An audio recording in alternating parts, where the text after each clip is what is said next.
Welcome to the Functional Futures. I'm proud to be announced as the host of the new season. My name is Daniel, and this season will be dedicated to the business side of development with functional programming. And today, our first guest of the new season is Max Tagher, the CTO and co-founder of Mercury, the fintech company backed by banking services provided by Choice Financial Group and Evolve Bank and Trust members FDIC.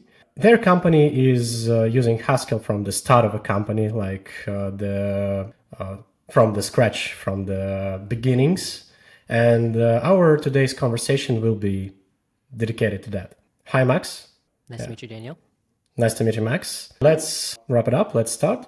And the first thing I want to ask you is what motivated the decision to use Haskell from the beginning of the Mercury, from the scratch? Yeah, so my co-founders and I, we all worked at the same previous company, and we used Ruby on Rails there. And a lot of things I like about Ruby on Rails, but we just had like a lot of, runtime errors, like bugs in the code. It was kind of hard to reason about the code. And that's something you like really don't want for, banking services. Not only is it like, it's like really important that customers have the correct total of their money and they get access to that money, all the time. And even something as innocuous as like a dashboard bug could kind of like reduce trust in customers of like, if they can't get this right, how do I know they're getting the other stuff right? So that made like a statically typed language really important. And I had used Haskell previously for open source work, and it just has a lot of really great features to prevent bugs from happening because the type system is so powerful. So that's kind of like the primary reason. And then kind of like a secondary reason that I only suspected at the time, but I wasn't sure was true, is that it would help recruiting. So there's this blog post by Paul Graham, and it's called the Python Paradox. And it's about how in like the early 90s, if you were hiring Python programmers, then it was like really easy to get great programmers because there are all these people who wanted to like use Python, and if they were using it, then they were like these exploratory programmers who are willing to like go out of the norm. And it's kind of the same for Haskell. We've hired 2 people who have written books about Haskell at Mercury, for example. Like lots of people with like physics PhDs and stuff like that you wouldn't expect.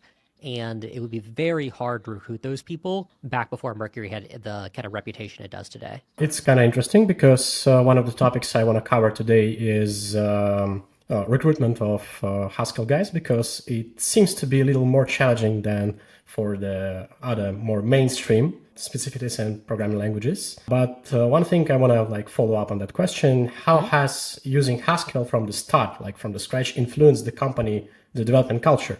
Because it seems to be like very different from the things that lots of people used to.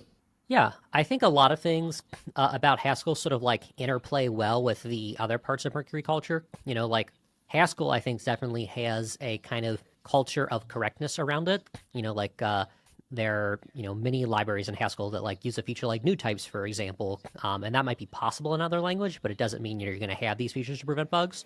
So you have something like that, but that already mixes with the other sides too. Like certainly like the people on our like risk and compliance teams, they care a lot about not having mistakes as well. So I would say that it kind of like reinforces and builds into this like, hey, like things need to be correct because it's a banking application, and that's key there. Did it affect your time to market strategy? Time that required you to go to the market, and strategy you used for going to market, because you had like different approach to implementation of your projects compared to similar projects, of course. Okay, so the first thing I want to say is it's like really hard to really know, I think for sure.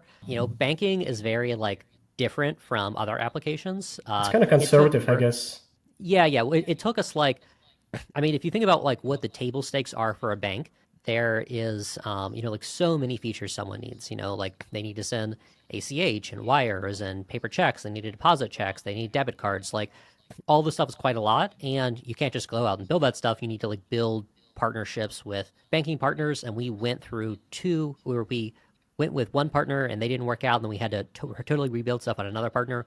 So basically all this came together. It took us a year and a half to launch Mercury. And yeah, there are like parts of Haskell where it's slower to get stuff ramped up, I'd say.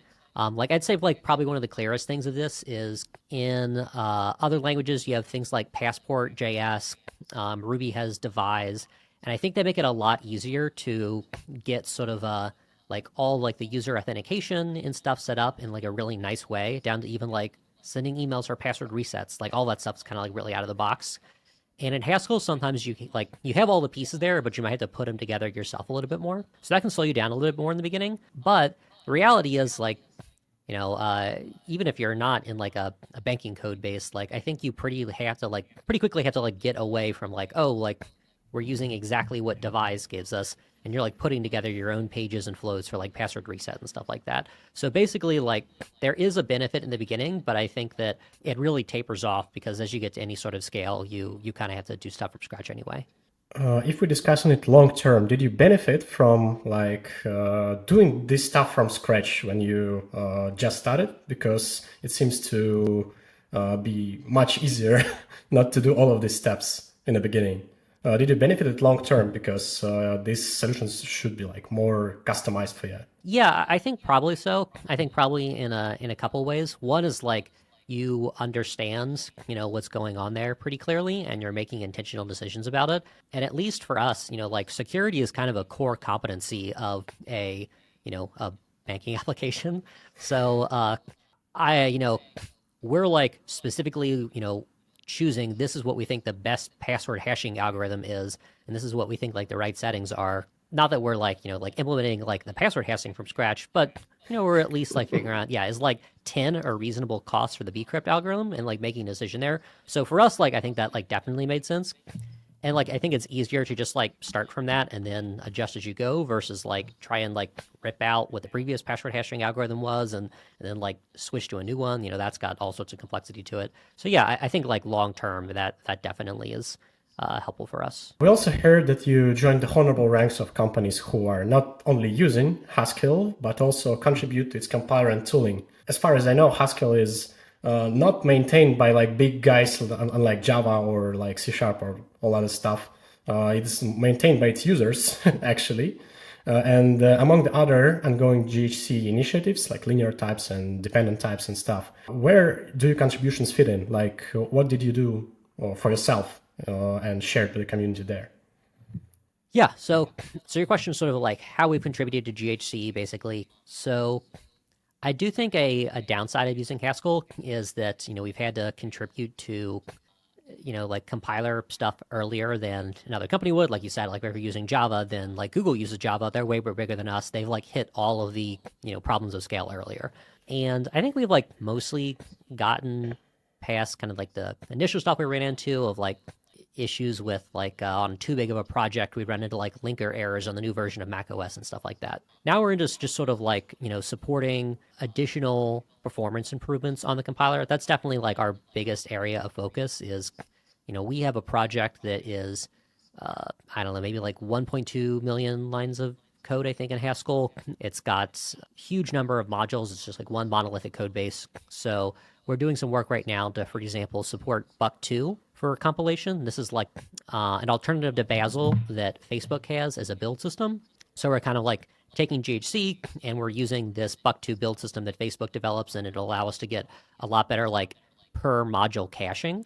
And overall get like a big speed up of builds across like our CI systems and people's local development environments. They can share a cache. So that's been like the primary area of focus for our contributions is like performance of the compiler. And then I'd say a secondary area is things that support better development environments. Like in the open source community, there's like Haskell language server, for example, and we've kind of had to build some of our own alternatives to that because that hasn't like quite scaled up to our code base. And we've had to make some contributions to the compiler through, we just have like one full-time person who works on the compiler, or they work with some contractors from Twig or Well-Type to improve the compiler. So that's kind of been our experience so far. Do you have some specific vision of way you want to extend these contributions further? Because things you're like describing are super valuable, not only for you, but for using Haskell, including us, for example. We are super proud of stuff you're making. Do you have like some specific field of view you're going to push it forward about some big vision of development in GHC field of view? I don't especially think like we have some sort of vision of like, this is like how we think people should change. Like I think that, most of our benefits are pretty transparently should like help other companies using Haskell basically, and they never even realize it. I mean, potentially, maybe we could, this Buck 2 stuff goes well. Maybe we could try and get like other companies using that and make sure this is like a very well supported flow across the ecosystem potentially. But really, it is like more of, I think, a specialization for bigger companies. Let's see here. I think the only area where we might potentially, try and push a different vision is with our tooling that has gone into improving like the developer experience. The way Haskell language server works, it needs to do these like really big recompiles, and it just makes it really hard to sort of have like this real-time language server experience. And at least with other language servers, they often had to like re-implement the compiler to get the different performance characteristics they needed. It's just like so different to run a language server that has like real-time access than, a compiler that's focused just on the throughput of compiling code and getting to an in-state executable. So we've had to do some work where with our tools like with static ls, for example, we will use the static files that GHC generates like to do like language intelligence. So that's maybe like a slightly different vision of like, hey, let's try and use these static files and like not need to rely on recompilation. But really, like, I think for the most part, there's no different grand vision that's any other Haskellers. I personally like it about Haskell because it's kind of anarchist language from my perspective, because everybody has their own view, and when like many people contributing to that, we can finally find a truth for the best way to use its capabilities. I like it. Thanks. The other thing I want to come back from the start of our conversation is your hiring process. Has using Haskell affected your hiring process and team growth? If so, how? Because it's can be challenging to find good Haskell developer. And your team, if my math serves me right, is a pretty big one. Yeah, so I think that we are at about 200 engineers right now, with the vast majority of those doing some sort of Haskell development.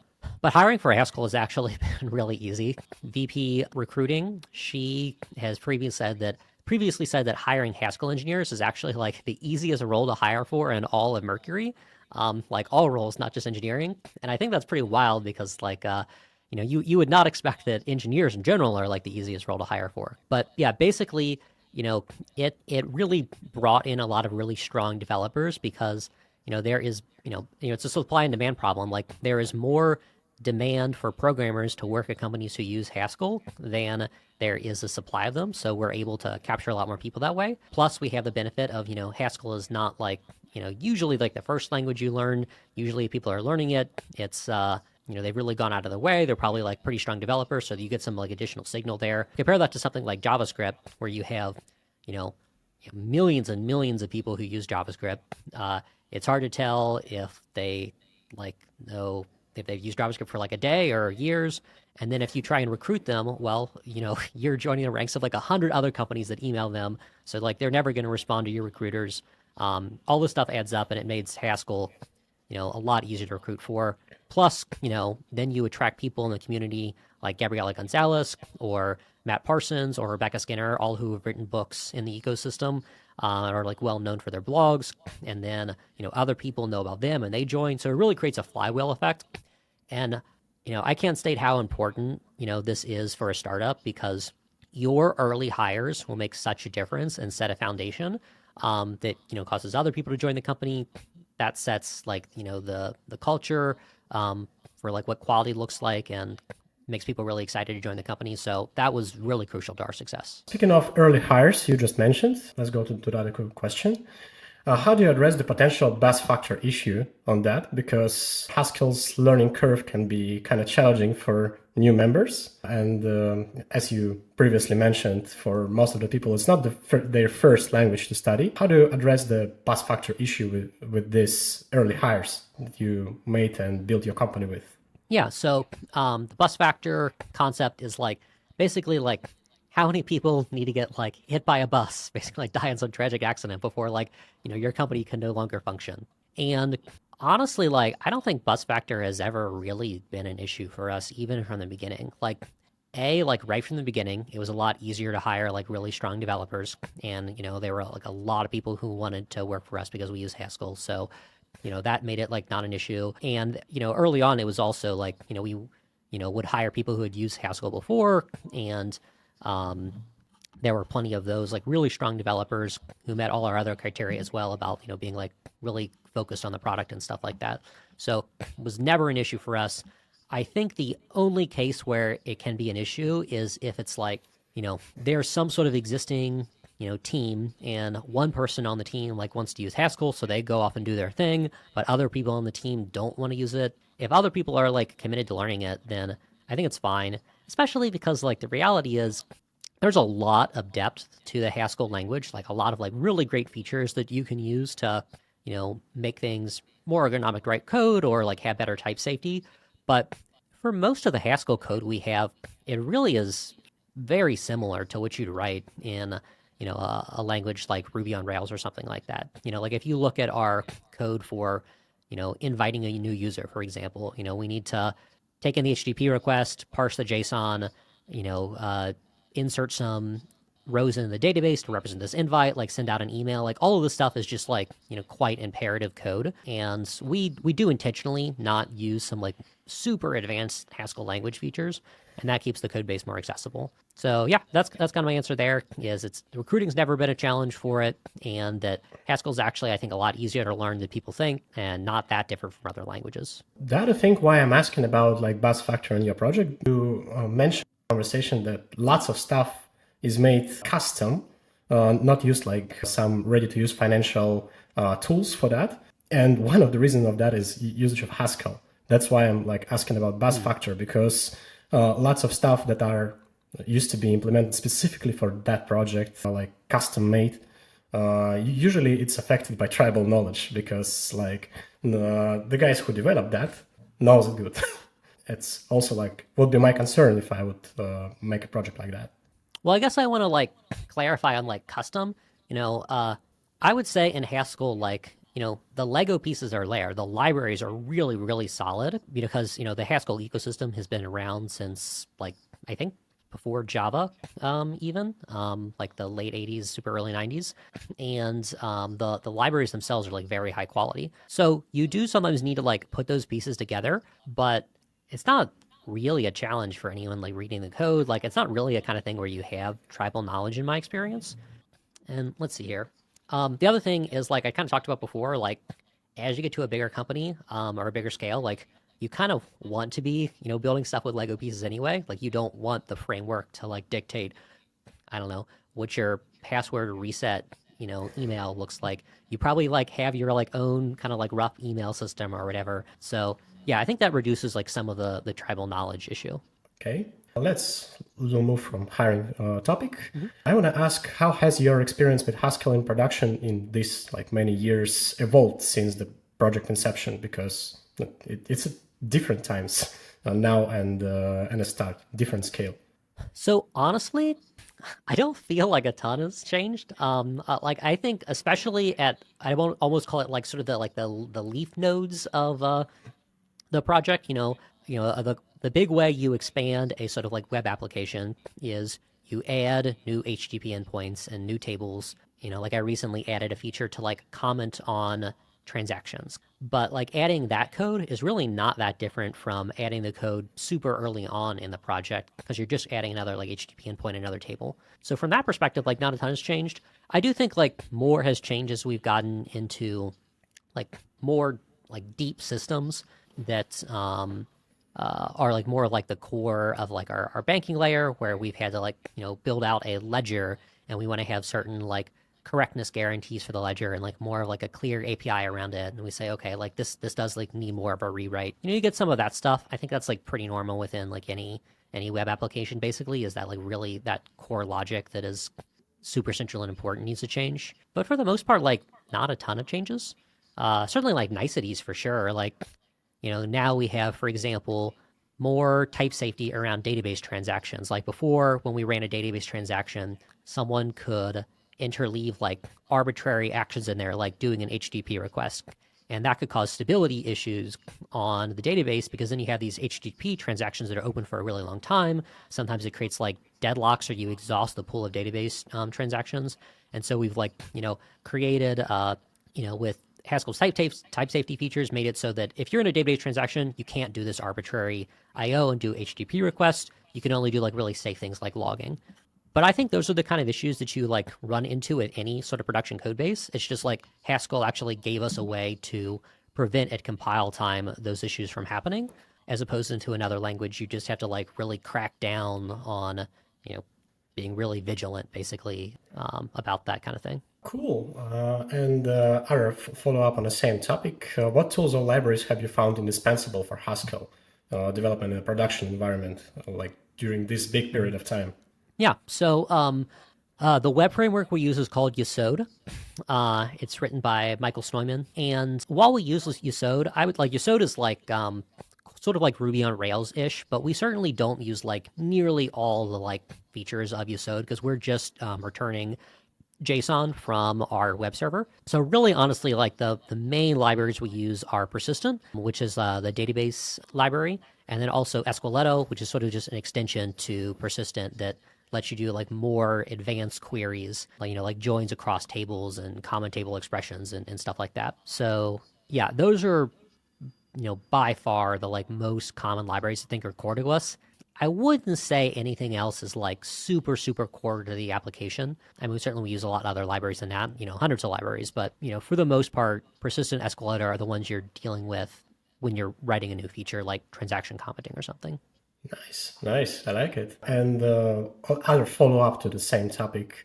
How do you balance the use of the pure functional programming principles with like practical business requirements? Because libraries you mentioned, they're conceptually kind of close to the like the more traditional ways to interact with like web applications. So I'm kind of curious about how do the specificity, the pure functional programming principles with these totally practical business requirements. Yeah, so I mostly don't think they're in conflict at all. In fact, I think that, from like a business perspective, a lot of the benefits of like functional programming are kind of like things they'd so what a pure function is kind of like a function that doesn't have side effects. Like you have a function that takes a map of a certain keys and values and it returns like a new map with those keys and values. And that's like all it does. It can't have any other side effects. Whereas at the previous company I worked at, there was a function that I thought did that. But actually, I didn't realize this because it was like really hard to see. It was modifying the map you passed in. And this caused a bug that was like really difficult to track down for me. And literally, like what I'd have to do to track down these bugs is I had to hook up a debugger to like a staging server that was running against the production database and go like step by step through like production and figure out, like what is in this map. And, that is not in the business interest at all. Like the business does not want us to like have bugs or to like spend a lot of time debugging what should be like a simple function that takes a map and returns a map. So I think it's great that you can like easily, take out pieces of your code and, say like, oh, like this function that takes a map to a map, I'll move like that chunk of like 12 lines out and like this chunk out. And now, the main code I have that's like interacting with the database and parsing JSON and stuff, that's a lot smaller because it's like, you've been able to branch out with pure functions where it's really clear what they do to get the tricky part easier to read. So yeah, that's what I'd say for like 95% of applications.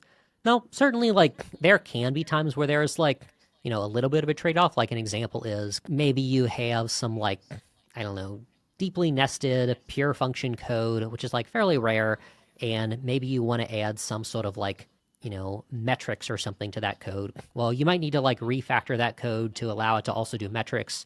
Like, we have, like, a monad metrics in our code base, for example. But, like, not a huge deal, quick refactor.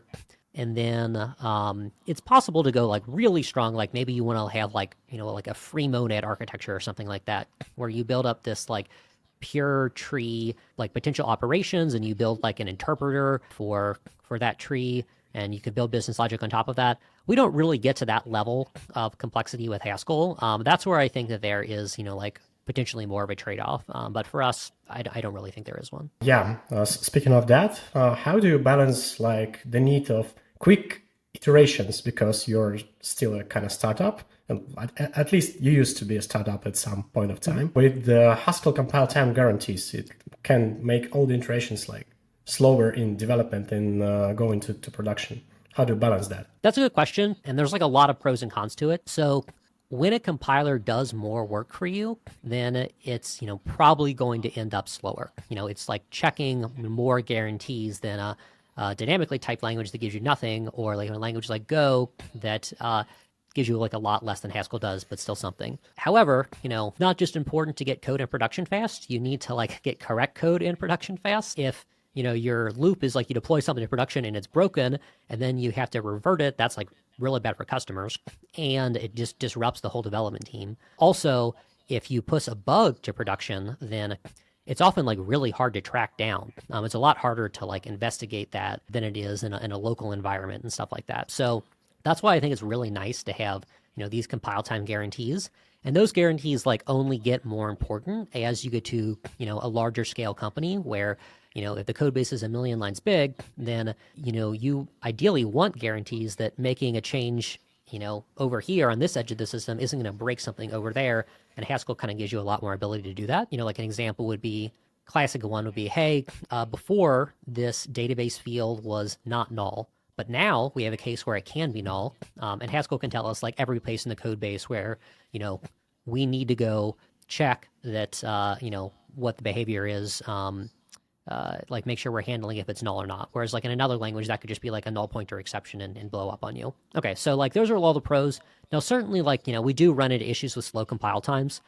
I'm guessing okay, it's been a while since I've done like a super like clean build. I want to say that's like 12 minutes long or something like that. But usually we use like a kind of interpreted version of Haskell, where it doesn't load stuff you don't need, and you're able to get like pretty much instantly a sort of like a recompiling REPL setup on the code you're looking at. That's with GHCI Watch, that we have that functionality. Or we use GHCID, the open source version before it. I guess I'd also throw in that production compiles are pretty slow at this point. I think it's like 30 minutes or so to like build and run tests and stuff like that. So that's kind of why we're investing in this like sort of buck 2 system, is we want better caching for our like CI production builds that have to be built like really optimized. The development experience we're like pretty happy with. Okay. Another big topic I want to discuss is your domain, like specificity of like financial domain.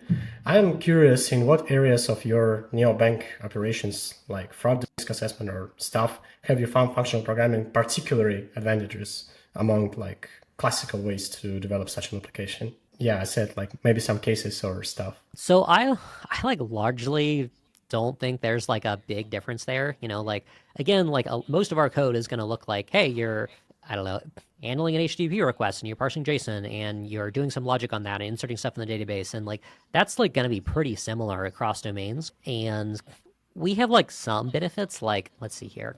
I think with like our fraud code, we have some guarantees from the type system that only makes like a request for something once, even if it needs it twice, or it can like store all of the inputs it has, and the outputs it has. So like an example would be like, hey, given a company that has like these transactions and has like this risk tier, this is the risk decision we made. And we have made it so that, okay, we can get guarantees that we can serialize all that data. That way, when an auditor comes in and says like, hey, like what decision did you make and why and when, we can like go back and point to that. But again, like I mostly don't feel like there's sort of like some sort of like pure functional programming thing that's that related to that. It's really just sort of the like, bog standard features of Haskell that we're benefiting from, like new types, generalized new type deriving, stuff like that. It makes it easy to prevent errors because you're not like, mixing up a social security number and an EIN number, which would otherwise be a, pretty easy mistake. So if I understand it correctly, the benefit is heavily in types, not in the functional programming like architecture of Haskell, and type system like benefiting you way better in that case. Yeah, like if I was to like use a language like Clojure, which is a functional language that is untyped on the JVM, that I don't think that would work at all for what we're going for. Now, there is some like interplay here, like the functional system can lend itself to, better type safety features. You get things like immutability. I think it depends a little bit on sort of like, what you really define as a functional language and stuff like that. But yeah, for the most part, like I would say type safety is where the benefits are. Okay. And other thing I'm kind of curious with, I really like the domain-specific languages, the concept in Haskell, because it can provide you very domain-specific, like it states in the name, architecture for some kind of curious cases. So I wanted to ask you, have you developed stuff like that? And if not, why so? Why you find like Do you have like an example of a domain specific language that you liked or had a good experience with? I don't think so in like I I don't think I can name it in like banking applications, but because I'm not that experienced in banking applications, that's why I'm asking. Yeah, I just like the concept that you can. Yeah, I'm trying to guess something. Sorry. It's fine. No, it's fine. Okay. Yeah, So, it's yeah, not so really like, my field of expertise. yeah. Okay. So, my like understanding of like domain specific language is you kind of build up this like small set of like actions that can occur in a system. Potentially, you're building out like a whole language that is like like has like a syntax to it and everything. And like one example of this is I think there's like a Haskell company I've seen. They they built like this mini programming language for their like semi-technical users to use to like write queries or something like that. Or maybe you make like a smaller one that has like a more constrained set of actions and you kind of like build like an interpreter around that. So I haven't used them a ton, but my impression is that like we mostly don't use anything like that. And like probably the added complexity is just probably not really worth it. So I'm not like a big believer in anything like that, at least with what my current understanding of a domain specific language is. I think you just like run into like too much inflexibility where it's like, hey, I just want the full power of a programming language. And, certainly we want to add constraints sometimes, like, oh, like this code is pure or this code can like do logging and metrics, but it can't like, I don't know, like connect to the database. You run into stuff like that, but I usually don't feel like I want like a full domain specific language. Okay, the thing why I did ask about it, like in Yeah. my understanding of like whole concept of Mm. domain-specific language, they are Yeah. pretty popular in lots of like accounting applications and stuff, which is make some significant constraints on making decisions that can affect systems like with money included, like to prevent users, developers, and other stuff from making some unnecessarily decisions that can hurt somebody's finances and stuff. That's why I did ask about it. Like, Mm-hmm. why don't you find it like useful in that? So again, with like sort of like limited like experience working with domain specific languages, I feel like part of this could be that most of the guarantees we need are at like the database level and deal with like locking and stuff like that. And I guess it depends on like how much you define something in a domain specific language. Like I guess like if you have just like the simplest algebraic data type where you can say like, oh, these are like the three actions you can do or something like that. You can like add money or remove money or like transfer funds between these accounts. Like if something as simple as that is like a domain specific language, then yeah, sure. Like I think that constraining to like those actions as a way to describe like what a function can do, yeah, like that's fine. I just like wouldn't go all the way to like, hey, we have like our own syntax and you're like combining these operations together or something like that. Yeah, cool. Another question. In your experience, how does Haskell's performance compare to other languages with dealing with like high volume financial data? It's like, because in my field of view, it seems like you have like lots of the data to process, like every financial service. Mm-hmm. And all the constraints we discussed before can affect the performance of working with. Okay, so I'd say our experience has been pretty great. I'll open with that. So Haskell has kind of like a green threading model, very similar to like Go or something like that, where you can basically spin up a new thread, and when that thread is blocked, like it's waiting for the database to get back to it, or it's like waiting on an IO or something, then the GHC runtime will run some other thread, and this allows you to process like many different things at once. And I really like the green threading model because I think it's like quite simple. It allows you to like share things in the same process. If you do have like some sort of like shared resources, like, a pool of database resources or like some sort of shared, local cache or something like that. So that's been like really great. I think it's a lot simpler than, with like Ruby on Rails, I remember we would be running like 64 processes on the machine, and that kind of carries some complexity to it. Or like, you could do threading, but, there were a lot of, like limitations to threading or gotchas, whereas that stuff in Haskell just like isn't, much of a thing, especially because Haskell has a lot of, guarantees that make it so much easier to write, concurrent or thread safe code. In a language like Objective-C, I used to be an iOS programmer. There's like all sorts of like gotchas of like, okay, like, you got to use like immutable data. And if you do use mutable data, you could run into like all these bugs. Hey, well, like everything's, immutable by default in Haskell. So you're just like not going to run into those issues. So that's been like really great. I will caveat and say that like as a, a business banking application, Mercury doesn't have some of the, huge scale that you might think. We do have some pretty high scale stuff with our card processing, especially because card processing has to be like, pretty real time.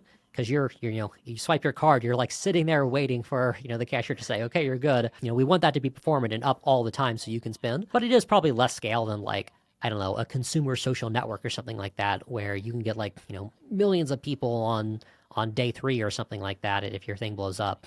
It's been like more of a steady growth. But the final thing I'll say is that honestly, like the vast majority of performance issues that we deal with are related to database. And I think this is like probably true for most web applications, is that it's usually pretty easy to add like a new web server, and you can just kind of add as many of those as you want for the most part, and the like central contention is on like the shared resource of the state of the database, and that's been like the more common area we need to make things performant. Now, I will say that I do think Haskell has some benefits that help you get to a more performant database. Like an example is I talked before about preventing doing I/O and doing like a really slow database transaction or something like that accidentally. So, Haskell like made it possible for us to write guarantees around that. Haskell also makes it a lot easier to see like when you are doing database queries. Sort of the convenience factor of say like a language like Ruby on Rails is you just say like, oh, like, organization.users.permissions or something like that. And it transparently loads all this stuff behind the scenes, and that's like easy.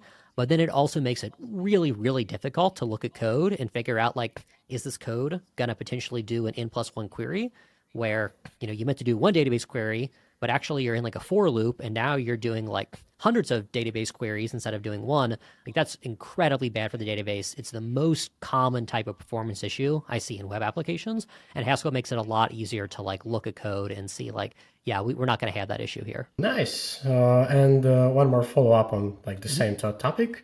I'm interested in how do you organize an observability on all of that stuff, because you have functional architecture, you need to have a separate monad for input-output, and it kind of has its own constraints. How do you handle all observability in that big code base? You have like million lines of code purely divided by the concepts. Yeah, so you're kind of asking like what sort of like monads does Mercury use to kind of organize its code, basically? Yeah, in some cases, yeah. I'm interested in not like in specificities, but in them also, but in whole concept of observability on that system that big, because the concept of how do you observe the classic imperative system like written on Java, it's kind of straightforward. And this stuff is not that clear for me. I'm interested. All right, so I'm not super deep on like the underlying internals of how this works. We use the Open Telemetry library that was written for Haskell by one of the people who works at Mercury, Ian. I think Open Telemetry is like a fairly like wide standard at this point. I know that it inserts basically like markers in the code whenever we like do a database transaction or something like that.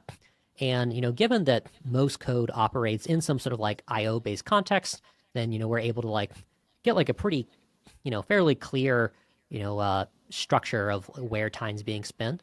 I don't think it's like as like out of the box as, like a language like Java or something like that, where, in Java, like the call stack is like a kind of like a real explicit language construct. And in Haskell, that's like not as true because it's like this lazily evaluated language. But yeah, basically in practice, we're able to hook things up to Honeycomb just fine. Honeycomb is like a service that integrates with the OpenTelemetry standard for traces, and you're able to use that to figure out like where stuff is slow. And again, like the vast majority of time where something is slow, we're just kind of figuring out like, hey, this database query is slow, or we're doing this database query multiple times, so we got to go fix that. And then the other observability tools we have are we send metrics to Prometheus. We have like a monad metrics type thing where you're able to like trigger an explicit metric if you have it, like for example, incrementing a counter to count how many requests comes in.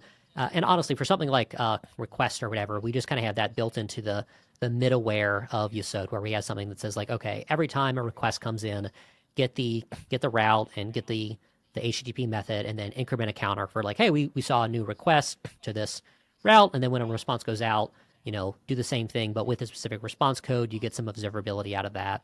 So yeah, I'd say it's like overall it doesn't seem too different from using like a regular programming language there. I like how we call all other languages like regular, so Yeah. highlighting Haskell like something Yeah. special for this kind of environment. Other stuff I'm also curious in is your infrastructure decisions. Like I know that you guys are super keen on Nix and all the declarative style approach to the infrastructure. I'm curious about how this affects your operations, how you benefit from it, how you struggle for it. Yeah. So a caveat by saying that I'm most familiar with our backend by far. I used to write a decent amount of front end code, but don't do anymore. And I've almost like never written any Nix. So with that said, there's two kind of ways we use Nix.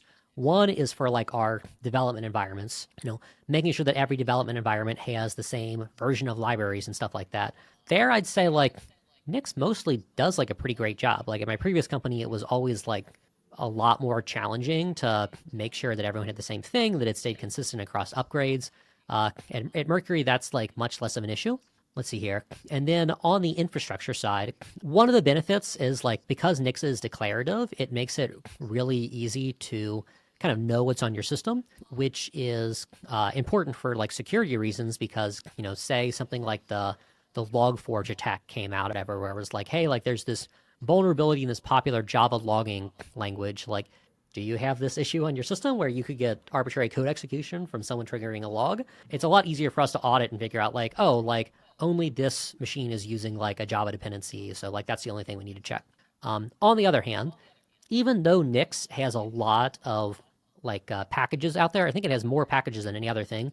We've still definitely run into like a lot of cases where there isn't a Nix package and we've had to package it ourselves.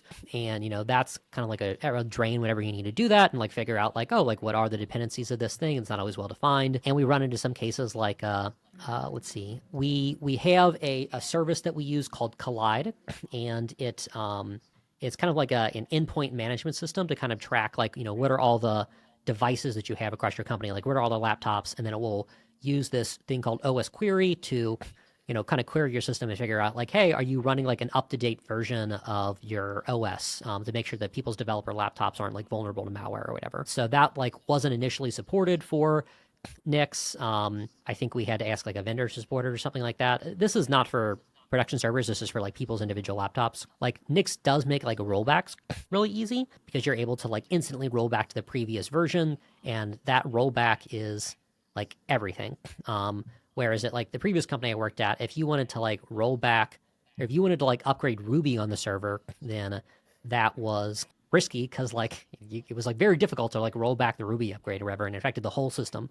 Now that said, like I think we've also like run into some limitations with Nix. We're experimenting a lot more with containers, and I think that works better with some of the Amazon Web Services stuff we're doing, where we're like using like autoscale groups, creating AMIs and stuff like that. So yeah, in general, I'd sum it up as like Nix is like got a lot of great pros and a lot of big cons to them, kind of made worse by the fact that I only, like most people only rarely need to interact with Nix, so it's always a little bit foreign when you use it. If you don't build up a certain amount of proficiency. Definite pros and cons. It's the architecture choice I'm least certain on, whereas like Postgres, Haskell, TypeScript, those all seem pretty rock solid. Okay.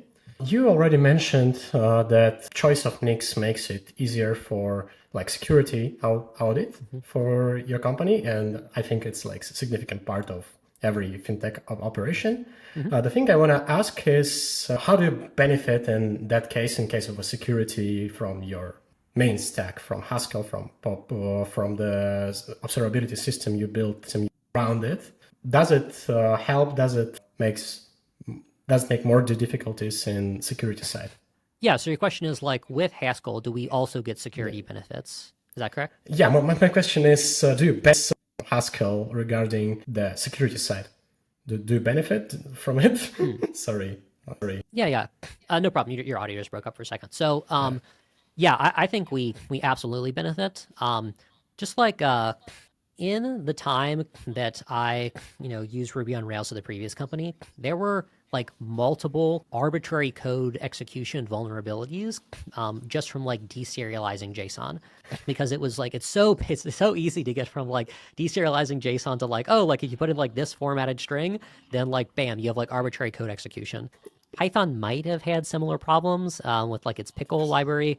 Basically, like, that kind of stuff has like not been a thing in Haskell, and it's just like, really hard to see looking at like the JSON parsing code, like how you could ever get to like arbitrary code execution. Basically, that has definitely been an issue, or like that's definitely been a benefit for us. Some other ways that Haskell can help with security in conjunction with the type system, I would say like the most important thing you can do to prevent like security issues is just like prevent it from coming an issue in the first place. Like solve that like root need, and like the last thing you want to do is like try and like train people to like write secure code or something like that, because like that's always error prone, and you're always onboarding new people, and people forget. Like that is all so fallible. So the type system gives you ways to prevent certain security errors from happening. So like here's an example with our paths in our HTTP routing. Something that we did in the past is we would have like a sort of like a nested resource where you'd say like organizations / organization ID / accounts / account ID and / like, I don't know, get balance or something like that. And what you would find is that a developer potentially can write incorrect code where they don't check if a person is a member of that account, if the account is like part of that organization. So we used a new type in the type system to sort of like make it easy to deprecate all of these old like organization IDs. So we just used the account, and that way you like had to check it was a part of the organization, you had the organization ID. Gosh, I feel like I'm getting like really into the weeds, and this is like sounding complex, but like suffice it to say, basically, I think that, when you have a powerful, flexible type system, you will look for ways to use it to prevent bugs that you've had in the past. And that is like very, very important for security, is like preventing bugs from happening more so than anything else, more so than any sort of like training or detection or anything like that. Wrapping it all up. Yeah. If it were possible to start over, would you make the same decisions regarding tech stack and this specific development culture we discussed during this hour again? I would definitely use Haskell again. I think that has worked wonderfully. And I'll say honestly, it's like hard to say you do anything different. It's like, hey, like Mercury's been very, very successful. How much do I want to really risk it? So, but Haskell's been fantastic. Continues to, I think we have like really good benefits for us. And in a lot of ways, like only gets better as you get to like a larger team and you want more of this type safety across this sprawling code base. And then, React and TypeScript, we didn't talk about a lot, but I'm very happy with them. I think they worked out great. We use native Kotlin and Swift on our Android and iOS apps respectively, and I think those have both been really great. I like those because it allows you to have like a really great native application that perfectly kind of resembles the system around it. Postgres, that's by far and away like my biggest recommendation to any startup is like just use Postgres. You should only use Postgres. You don't need anything else. You don't need another caching layer. You don't need another like job queue layer until you're very, very big. And then Nix is really the only thing where I'm really somewhat unsure about it, and because it really does have like strong benefits and strong cons that are like difficult to evaluate against each other. Plus, for me personally, there's like more fog of war there of I don't interact with it that much. Cool. And like the last question, what are things have you made differently? New time. It's a tougher one, I know. Yeah. Let me think about it. Let's see here. I don't have like a ton of like technical decisions that I feel like I'd say like, oh, like this was obviously like the bad move in retrospect, basically. Just like, with any sort of startup, you kind of make the right decision at the time, and then you have to, grow past that decision, which is always like a tricky thing to evaluate of like, when that is true and not true and stuff like that. So that makes it like hard to say like, oh, like even if like now it's correct to use like this other system or like say like a new job queue, doesn't mean it was like right at the beginning. And really like the issues where Mercury has like really had difficulty, it's with like, it's not with like technical things. It's been like, oh, like this third-party tool we ended up using, like that was like, really difficult to work with. And like we really learned our lesson there as far as like, you think you can just like buy the system and it works, but it's actually just been easier to build ourselves. That's by far been the area where I was like, oh yeah, I'd go back and like reverse that decision. That clearly was a bad move. The other stuff, mostly feels pretty great. Thanks a lot. Yep. I really appreciated this conversation. Nice to meet you, Max. Yeah, nice to meet you as well. Thank you, Daniel. Thank you.